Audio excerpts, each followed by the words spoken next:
태준이 회사를 우리 것으로 할 때까지는 우리 관계 절대 들키면 안 돼. 걱정하지 마.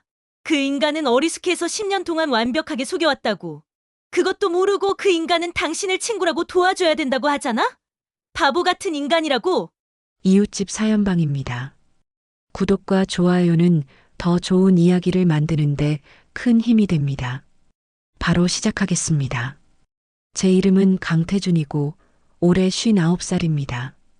저는 아무것도 없던 시골에서 태어나 맨손으로 시작해서 지금의 중소건설회사를 일궈낸 자수성가한 사업가입니다. 아내 미선이와 결혼한 지 25년째 슬하에 대학생 아들 하나를 두고 있습니다. 저희 회사는 아파트 리모델링과 소규모 건축 전문 업체로 연 매출이 약 50억 원 정도 되는 중소기업입니다. 크지는 않지만 탄탄하게 운영되고 있어서 저희 가족은 넉넉하지는 않아도 안정적인 생활을 하고 있었습니다. 저의 유일한 단점이라면 사람을 너무 믿는다는 것이었습니다. 특히 가족이나 친구같이 가까운 사람들에게는 의심이라는 걸 해본 적이 없었죠. 그것이 결국 제 인생 최대의 실수가 될 줄은 꿈에도 몰랐습니다. 10년 전 어느 가을날이었습니다. 회사에서 일을 마치고 집으로 가는 길에 누군가 제 이름을 부르는 소리를 들었습니다. 태준아. 뒤돌아보니 30년 전 고등학교 때 가장 친했던 친구 백석호가 서 있었습니다. 하지만 석호의 모습은 제가 기억하던 그 자신감 넘치는 모습이 아니었습니다. 낡은 옷을 입고 수척해진 얼굴, 그리고 어깨가 축 처져 있는 모습이었죠. 30년 만에 만난 친구의 초라한 모습을 보니 가슴이 아팠습니다. 석호야, 이게 얼마만이야? 그런데 무슨 일이야? 왜 이렇게? 제가 걱정스럽게 물어보자 석호는 눈물을 글썽이며 말했습니다. 태준아, 미안하다. 이런 모습으로 너를 만나게 되어서. 석호는 그동안 사업 실패로 빚더미에 앉게 되었고 아내까지 떠나버려서 혼자 지내고 있다고 했습니다. 지금은 일용직으로 겨우겨우 버티고 있다고 하더군요. 저는 즉시 석호를 우리 집으로 데려갔습니다. 아내 미선이에게 석호를 소개하며 이 친구가 내 고등학교 때 절친이야. 지금 힘든 시기를 겪고 있어서 우리가 좀 도와줘야겠어라고 말했습니다. 미선이는 처음에는 탐탁치 않아 하는 기색이 역력했습니다. 당신은 너무 착해서 탈이야. 괜히 남의 일에 끼어들면 우리만 피해보는 수가 있어. 하지만 내가 저놈을 어떻게 모른 척하냐. 30년 지기인데라며 강력히 말하자 결국 마지못해 허락했습니다. 알았어요. 하지만 너무 오래는 안 돼요. 우리도 여유가 많지 않다는 거 알죠? 미선이의 말에 저는 걱정하지 마. 금방 해결될 거야 라고 답했습니다. 그날부터 석호는 우리 집 작은 방에서 지내기 시작했습니다. 그리고 며칠 후 저는 석호에게 우리 회사에서 일할 것을 제안했습니다. 석호야, 우리 회사에서 일해볼 생각 없어? 격리 담당자가 필요한데 내가 해주면 좋겠어. 석호는 깜짝 놀라며 태준아, 정말 괜찮겠어? 나 같은 놈이 너한테 폐만 끼치는 것 같은데 라고 했습니다. 무슨 소리야? 우리가 뭔 사이인데. 그리고 너 수학 잘했잖아. 격리일 딱 맞을 거야. 제가 말하자 석호는 눈물을 흘리며 고맙다, 태준아. 평생 잊지 않을게라고 했습니다. 석호는 회사에서 정말 성실하게 일했습니다. 다른 직원들보다 일찍 출근하고 늦게 퇴근하면서 굳은 일도 마다하지 않았습니다. 격리 업무도 꼼꼼히 처리해서 실수가 거의 없었죠. 미선이도 처음엔 석호를 경계하던 태도에서 점점 호의적으로 변했습니다. 석호 씨가 당신보다 꼼꼼하네. 잘 됐어요. 이런 친구 하나 있으면 든든하겠어. 석호는 집에서도 정말 조심스럽게 생활했습니다. 미선이에게 항상 존댓말을 쓰고 집안일도 도와주려고 했습니다. 형수님, 제가 설거지 할게요. 형수님께서 요리하시는 거 보니까 정말 솜씨가 좋으세요. 6개월 정도 지나자 석호는 완전히 우리 가족의 일원이 된 것 같았습니다. 저는 점점 석호에게 회사의 중요한 일들을 맡기기 시작했습니다. 자금 관리, 직원 급여, 심지어 중요한 계약서 관리까지 말이죠. 석호야, 이 계약서들 좀 정리해둬. 그리고 다음 달 자금 계획도 내가 세워봐. 태준아, 내가 이런 중요한 일까지 해도 되나? 뭔 소리야, 너 아니면 누굴 믿겠어. 2년이 지나자 석호는 사실상 우리 회사의 부사장 역할을 하고 있었습니다. 저는 영업과 현장 관리에 집중하고 석호는 내부 관리와 재무를 담당하는 완벽한 역할 분담이 이루어졌죠. 미선이도 당신 친구 덕분에 회사가 더 체계적으로 돌아가는 것 같아요. 역시 믿을 만한 사람 하나 있으니까 든든한 애라며 만족해 했습니다. 석호는 가끔 태준아, 내가 너한테 너무 신세를 많이 졌다. 어떻게 갚지? 라고 하면 저는 무슨 소리야. 우리가 뭔 사이인데 갚는다는 소리를 해라며 손사래를 쳤습니다. 그렇게 평온한 시간이 흘렀습니다. 저는 석호 덕분에 회사 운영에 대한 부담이 많이 줄어들었고 가족들과 더 많은 시간을 보낼 수 있게 되었습니다. 정말 좋은 친구를 둔 것 같아서 감사했죠. 하지만 그 평온한 일상이 산산조각 날 것이라고는 꿈에도 생각하지 못했습니다. 그 운명적인 날은 작년 12월의 어느 토요일이었습니다. 회사 창고를 정리하다가 오래된 박스들 사이에서 미선이가 10년 전에 쓰던 낡은 폴더폰을 발견했습니다. 이게 뭐지? 호기심에 전원 버튼을 눌러봤는데 놀랍게도 배터리가 남아 있었습니다. 화면이 켜지자 추억이 떠올랐죠. 아, 미선이가 스마트폰으로 바꾸기 전에 쓰던 거구나. 별 생각 없이 메뉴를 둘러보던 중 문자 메시지함을 열어봤습니다. 대부분의 메시지는 삭제되었지만 발신함에 몇 개의 메시지가 남아 있었습니다. 그중 하나를 클릭한 순간 제 세상이 무너져 내렸습니다. 그 바보인간 회사가 이제 제법 크지? 매출이 50억 정도 된다더라. 상대방 번호를 확인해 보니 석호의 예전 번호였습니다. 날짜를 보니 석호가 우리 앞에 나타나기 2개월 전이었죠. 손이 떨리며 다른 메시지들을 확인했습니다. 응, 이제 슬슬 시작해야지. 당신은 불쌍한 모습으로 나타나기만 해. 나머진 내가 알아서 할게. 그 어리숙한 인간은 원래 착해. 친구가 어려우면 절대 외면하지 못해. 걱정하지 마. 우리 계획대로 하면 5년 안에 회사를 완전히 우리 손에 넣을 수 있을 거야. 저는 그 자리에 주저앉았습니다. 머리가 하얗게 변하는 것 같았죠. 10년 전부터 이미 계획된 일이었다니.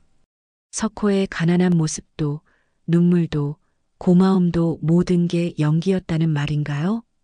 더 충격적인 메시지가 있었습니다. 그 바보가 완전히 우리를 믿고 있어. 이제 회사 중요한 일들 다 나한테 맡기고 있거든. 곧 명예 이전도 시작할 수 있을 것 같아. 좋아. 그럼 다음 단계로 넘어가자. 내가 이혼하고 당신과 재혼하는 시나리오도 준비해뒀어. 이혼? 재혼? 저는 휴대폰을 들고 있는 손이 덜덜 떨렸습니다. 25년을 함께 산 아내가 30년 지기 친구가 저를 이렇게 철저하게 속이고 있었다는 게 믿어지지 않았습니다. 집으로 돌아가는 길에 온갖 생각이 머릿속을 스쳤습니다. 석호가 회사에서 했던 모든 행동들, 미선이가 보였던 반응들이 새로운 시각으로 보이기 시작했습니다. 집에 도착했을 때 미선이와 석호가 거실에서 웃으며 얘기하고 있었습니다. 평소 같으면 따뜻한 가족 풍경이라고 생각했을 텐데 이제는 모든 게 연기로 보였습니다. 여보, 일찍 들어왔네요? 미선이가 평소와 다름없이 인사했습니다. 응, 창고 정리하다가 일찍 끝났어. 저는 최대한 태연한 척 대답했습니다. 형, 고생하셨어요. 저녁은 형수님이 맛있게 준비해 주셨어요. 석호도 여느 때와 같은 모습이었습니다. 저는 그날 밤 잠을 이루지 못했습니다. 10년 동안 이 두 사람이 저를 얼마나 치밀하게 속여왔는지, 또 앞으로 무엇을 계획하고 있는지 생각하니 분노가 치밀어 올랐습니다. 다음 날부터 저는 조심스럽게 관찰하기 시작했습니다. 겉으로는 아무것도 모르는 척하면서 말이죠. 며칠 후 제가 출장을 간다고 하자 미선이와 석호의 반응이 미묘하게 달라지는 걸 느꼈습니다. 여보, 며칠 정도 갈 예정이에요? 형, 회사 일은 제가 잘 처리해 놓을 테니 걱정하지 마세요. 하지만 실제로는 출장을 가지 않고 근처 모텔에서 며칠 동안 머물면서 그들의 행동을 지켜봤습니다. 제가 없는 사이 그들이 무엇을 하는지 확인하고 싶었거든요. 둘째 날 밤 석호가 우리 집에 들어가는 걸 봤습니다. 그리고 새벽 3시까지 나오지 않았죠. 제가 생각했던 최악의 상황이 현실이었습니다. 출장에서 돌아온 척하며 집에 들어갔을 때 미선이는 언제나처럼 반갑게 맞아주었습니다. 여보, 고생했어요. 출장은 어땠어요? 별일 없었어. 그런데 내가 없는 동안 혹시 뭔 일 없었어? 없었어요. 석호 씨가 회사 일도 잘 처리하고 집에도 가끔 와서 안부 묻고 그랬어요. 거짓말이었습니다. 하지만 저는 아무렇지도 않은 척 그래. 역시 믿을 만한 친구야라고 대답했습니다. 그날부터 저는 본격적인 증거 수집에 나섰습니다. 먼저 신뢰할 만한 변호사를 찾아가서 상황을 설명하고 조언을 구했습니다. 이런 경우라면 충분한 증거를 확보하는 게 중요합니다. 분류는 물론이고 회사 자금 횡령이나 배임 혐의도 입증할 수 있어야 합니다. 변호사의 조언에 따라 집과 사무실 몇 곳에 몰래 녹음 장치와 소형 카메라를 설치했습니다. 모든 대화와 행동을 기록하기 위해서였죠. 증거를 수집하면서 알게 된 사실들은 제 상상을 초월했습니다. 미선이와 석호는 단순히 불륜 관계가 아니라 제 회사를 완전히 차지하기 위한 치밀한 계획을 실행하고 있었습니다. 녹음된 대화 중에서 가장 충격적이었던 건 이런 내용이었습니다. 이제 그 바보 인간 명의로 된 부동산도 하나씩 우리 명의로 옮겨야 해. 석호의 목소리였습니다. 그건 어떻게 해? 그 어리숙한 놈이 의심하지 않을까? 미선이가 걱정스럽게 물었습니다. 걱정 없어. 세금 절약한다는 명목으로 하면 돼. 그 인간은 세무 쪽은 잘 모르잖아. 나한테 맡기려고 할 거야. 그럼 회사 지분은? 그것도 준비했어.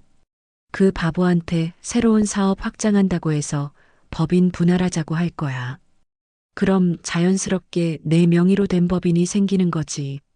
저는 이 대화를 들으며 소름이 돋았습니다. 정말 치밀하고 교묘한 계획이었습니다. 며칠 후 정말로 석호가 저에게 제안했습니다. 형, 사업 확장을 위해서 법인을 하나 더 만드는 게 어떨까? 세무상으로도 유리하고 리스크 분산 효과도 있어. 좋은 생각이네. 그런데 누가 대표를 할 거야? 제가 하겠습니다. 형은 기존 회사에 집중하시고 새로운 법인은 제가 운영하죠. 예전 같으면 역시 석호야 생각이 깊다라고 했겠지만 이제는 모든 걸 알고 있었습니다. 그래, 한번 검토해보자. 그들의 계획은 정말 치밀했습니다. 새로운 법인을 만들어 석호가 대표가 되고 기존 회사의 좋은 사업들을 그쪽으로 이전하는 것이었습니다. 그러면서 제가 모르는 사이에 빚은 기존 회사에 떠넘기고 수익은 새 회사에서 가져가는 구조였죠. 미선이도 여보, 석호 씨 말이 맞는 것 같아요. 사업이 커질수록 분리하는 게 안전하잖아요 라며 석호의 편을 들었습니다. 저는 겉으로는 그들의 제안을 받아들이는 척하면서 실제로는 변호사와 함께 대응 방안을 준비했습니다. 이렇게 하겠습니다. 그들이 원하는 대로 일단 법인을 만들게 해주되 핵심 자산과 기술은 미리 제3의 법인으로 이전해 두겠습니다. 그리고 그들이 가져가려는 회사에는 숨어있던 부채들을 몰아넣는 거죠. 정말 치밀한 역공작이 시작되었습니다. 저는 계속해서 아무것도 모르는 순진한 남편, 순진한 친구 역할을 연기했습니다. 석호야, 새 법인 준비는 어떻게 되어가고 있어? 형 덕분에 잘 진행되고 있어요. 조만간 좋은 소식 들려드릴 수 있을 거예요. 한 달 후 그들이 원하던 법인 분할이 완료되었습니다. 석호는 새로운 회사의 대표가 되었고 미선이도 이사로 등재되었습니다. 그들은 승리했다고 생각했을 겁니다. 형, 정말 고마워요. 이제 더 큰 사업을 할 수 있겠어요. 석호가 기뻐하며 말했습니다. 우리가 뭔 사이인데. 너 성공하는 게 내 기쁨이야. 저는 웃으며 대답했지만 속으로는 조금만 더 기다려. 곧 진짜 선물을 줄 테니까라고 생각했습니다. 그들은 이제 본격적으로 저를 제거할 계획을 세우기 시작했습니다. 녹음된 대화를 들어보니 정말 소름 끼치는 내용이었습니다. 이제 그 바보 인간을 완전히 밀어낼 때가 왔어. 미선이의 목소리였습니다. 어떻게 할 거야? 이혼하고 그 어리숙한 놈한테는 기존 회사의 빚더미만 남겨주는 거야. 우리는 새 회사로 완전히 독립하고 그럼 그 인간이 의심하지 않을까? 괜찮아. 내가 그 바보 성격을 25년 동안 지켜봤는데 끝까지 우리를 믿을 거야. 멍청한 인간이라서. 바보, 어리숙한 놈, 멍청한 인간. 그 말을 들었을 때 저는 정말 분노가 치밀어 올랐습니다. 25년 동안 아내를 사랑하고 믿었는데 그녀에게는 제가 그저 이용당할 바보였던 거군요. 드디어 그날이 왔습니다. 석호와 미선이가 자신들의 승리를 확신하며 축하 파티를 계획한 날이었습니다. 그들은 이제 제가 완전히 그들 손아귀에 있다고 생각했거든요. 형, 새 회사 출범을 기념해서 조촐한 파티를 하려고 하는데 참석해 주세요. 석호가 정중하게 초대했습니다. 당연히 가야지. 내 친구 성공하는데 축하해줘야지. 파티는 석호가 예약한 고급 레스토랑에서 열렸습니다.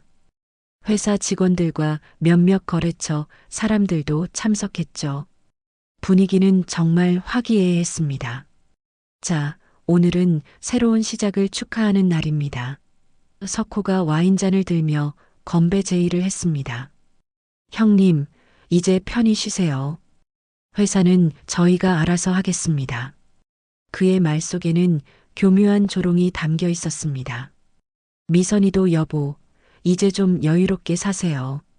석호 씨가 모든 걸 잘 처리할 거예요라며 가식적인 위로를 건넸습니다. 저는 와인잔을 들고 조용히 미소 지었습니다. 그리고 입을 열었습니다. 10년 동안 연기하느라 정말 고생 많았다. 순간 파티장이 조용해졌습니다. 석호와 미선이의 표정이 굳어지기 시작했습니다. 형, 무슨 말씀이세요? 석호가 당황하며 물었습니다. 연기 말이야. 10년 동안 나를 속이기 위해서 했던 그 완벽한 연기. 그리고 나를 바보 인간, 어리숙한 놈이라고 부르며 비웃던 그 모든 것들. 여보, 갑자기 왜 그래요? 미선이도 불안한 표정을 지었습니다. 저는 핸드폰을 꺼내서 그들이 나눈 대화 녹음을 틀어주었습니다. 그 바보 인간은 어리숙해서 10년 동안 완벽하게 속여왔다고. 석호의 얼굴이 새하얗게 변했습니다. 그것도 모르고 그 인간은 당신을 친구라고 도와줘야 된다고 하잖아. 바보 같은 인간이라고. 미선이가 벌떡 일어나며 소리쳤습니다. 이건 불법 녹음이에요. 증거 능력이 없어요. 증거 능력? 제가 웃었습니다. 그럼 이제 진짜 증거들을 보여줄게. 그때 파티장 문이 열리고 경찰과 검찰 수사관들이 들어왔습니다. 백석호 씨, 김미선 씨, 특정경제범죄법상 사기 및 횡령 혐의로 체포하겠습니다. 뭐라고요? 석호가 믿을 수 없다는 표정으로 물었습니다. 제가 준비해온 변호사가 나섰습니다. 강태준 사장님은 한 달 전 이미 핵심 자산과 기술을 제3의 법인으로 모두 이전하셨습니다. 무슨 소리예요? 미선이가 소리쳤습니다. 두 분이 빼앗으신 회사는 수십억의 부채만 남은 껍데기일 뿐입니다. 강태준 사장님께서 그동안 순순히 찍어주신 도장들은 회사의 모든 빚을 두 분께 이전하는 서류들이었습니다. 석호가 바닥에 주저앉으며 절규했습니다. 이럴 수가. 형, 우리가 30년 친구 아니었어요? 30년 친구. 저는 차갑게 웃었습니다. 30년 친구가 친구를 바보 인간이라고 부르면서 10년 동안 속이며 재산을 빼앗으려고 해? 미선이도 제 앞에 무릎을 꿇으며 빌었습니다. 여보, 제발 용서해 주세요. 제가 정말 잘못했어요. 용서? 저는 고개를 저었습니다. 25년 동안 나를 어리숙한 놈이라고 비웃으면서 다른 남자와 바람 피운 여자를 어떻게 용서해? 변호사가 추가로 설명했습니다.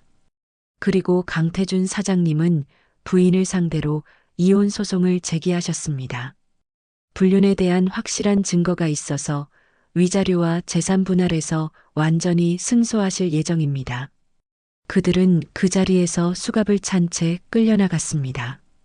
파티에 참석했던 사람들은 모두 경악한 표정으로 이 모든 상황을 지켜봤죠. 3개월 후 재판 결과가 나왔습니다. 석호는 사기 및 횡령 혐의로 징역 7년을 선고받았고 미선이는 공모 혐의로 징역 3년을 받았습니다. 그들은 또한 제게 막대한 손해배상금을 지급해야 하는 상황이 되었습니다. 이혼 소송에서도 저는 완전히 승리했습니다. 미선이는 위자료는커녕 재산 분할도 받지 못했고 오히려 그동안의 불법 행위로 인한 배상 책임을 져야 했습니다. 6개월 후 저는 새로운 사업을 시작했습니다. 그동안 쌓은 경험과 기술, 그리고 다시 되찾은 자산을 바탕으로 더 큰 회사를 만들어 나가고 있습니다. 어느 날 석호가 감옥에서 편지를 보내왔습니다. 형, 정말 미안해. 내가 정말 잘못했어.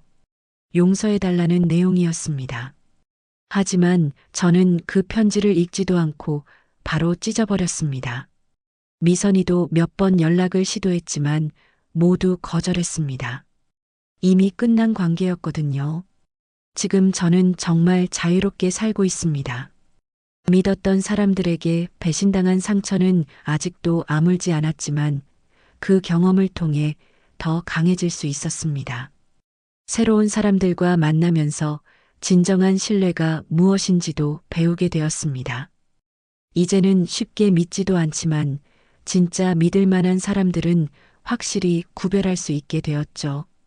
텅 빈 사무실에서 석호와 미선이가 함께 찍었던 사진을 마지막으로 바라보며 저는 그 사진을 조각조각 찢어버렸습니다. 이제 정말로 모든 게 끝났습니다. 이번에는 정말 제대로 된 사람들과 함께 새로운 인생을 만들어 나가겠습니다.